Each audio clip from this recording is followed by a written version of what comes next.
నంద్యాల జిల్లా డోన్పట్నంలో అధికారుల ఆదేశాలు లెక్క చేయని ద్రోణాచలం పాఠశాలపై చట్టపరమైన చర్యలు తీసుకోవాలని లేకపోతే జిల్లా విద్యాశాఖ కార్యాలయం ముట్టడిని నిర్వహిస్తామని హెచ్చరించారు ఎన్ఎస్వీఐ నాయకులు. ద్రోణాచలం పాఠశాల రిజిస్ట్రేషన్ తక్షణమే రద్దు చేయాలని డిమాండ్ చేశారు. ఢిల్లీ పబ్లిక్ స్కూల్ పేరుతో ప్రచారం నిర్వహిస్తున్న ద్రోణాచలం పాఠశాలపై చర్యలు తీసుకోవాలని జిల్లా కలెక్టర్కి వినతిపత్రం అందించారు. విద్యాశాఖ అధికారుల ఆదేశాలను లెక్క చేయకుండా పాఠశాల యాజమాన్యం అడ్మిషన్లు చేయడం వెనుక ఆంతర్యం ఏమిటని ప్రశ్నించారు.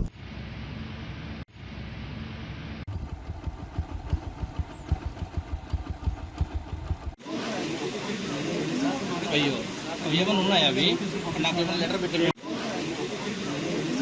అయ్యో ఏమైనా ఉన్నాయా అవి నాకు ఏమైనా లెటర్ పెట్టారు. నంద్యాల పట్టణంలో ఉన్నటువంటి శ్రీ గుర్రాజా ఇంటర్నేషనల్ స్కూలు, అదేవిధంగా నంద్యాల పట్టణంలో ఉన్నటువంటి ఐలూరుమేట మీద ఉన్నటువంటి ఢిల్లీ పబ్లిక్ స్కూలు, డోన్లో ఉన్నటువంటి ఢిల్లీ ఇంటర్నేషనల్ పబ్లిక్ స్కూళ్ళ పైన చర్యలు తీసుకోవాలని చెప్పేసి కలెక్టర్ ప్రజా సమస్య వేదికలో కలెక్టర్ గారికి వినతి పత్రం ఇవ్వడం జరిగింది. వెంటనే కలెక్టర్ గారు స్పందించి డిఈఓకి సమాచారం ఇవ్వడం జరిగింది. డిఈఓ గారు ఈ పాఠశాలలపైన చర్యలు తీసుకుంటామని చెప్పడం జరిగింది. అదేవిధంగా ఇప్పుడు ఉన్నటువంటి ఐలూరుమేటలో ఉన్నటువంటి ఢిల్లీ పబ్లిక్ స్కూల్కు ఎటువంటి అనుమతులు లేకపోయినా కానీ డిఈఓ గారు అనుమతులు ఉన్నాయని చెప్పడం చాలా దుర్మార్గమైనటువంటి చర్య.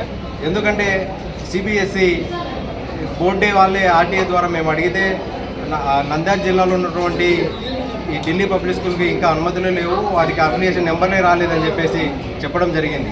అయినా డిఓ గారు ఎందుకు ఆ విధమైనటువంటి మాటలు మాట్లాడుతున్నారో తెలియాల్సి ఉంది. ఈ పాఠశాలకు సంబంధించి ఇంకా కన్స్ట్రక్షనే పూర్తి కాలేదు, అయినా ఎన్ఓసి ఏ విధంగా వచ్చింది, అదేవిధంగా పాఠశాల అనుమతులు ఏ విధంగా వచ్చాయి అని ఎన్ఎస్యు, పీడిఎస్యు, పిఎస్యు ఆధ్వర్యంలో విద్యాశాఖ అధికారిని ప్రశ్నిస్తున్నాము. వెంటనే ఈ పాఠశాలకు సంబంధించి ఏవైతే వాళ్ళు అప్లికేషన్కి అప్లై చేశారో వాటిని రద్దు చేయాలని చెప్పేసి ముందే ప్రచారం నిర్వహించడం చాలా దుర్మార్గమైనటువంటి చర్య. వేలకు వేలు ఫీజులు వసూలు చేస్తూ తప్పుడు ప్రచారం చేసినటువంటి ఈ పాఠశాల యాజమాన్యం పైన క్రిమినల్ కేసు నమోదు చేయాలని చెప్పేసి ఎన్ఎస్యు, పీడిఎస్యు, పిఎస్యు ఆధ్వర్యంలో విద్యాశాఖ అధికారులను కోరుతా ఉన్నాం.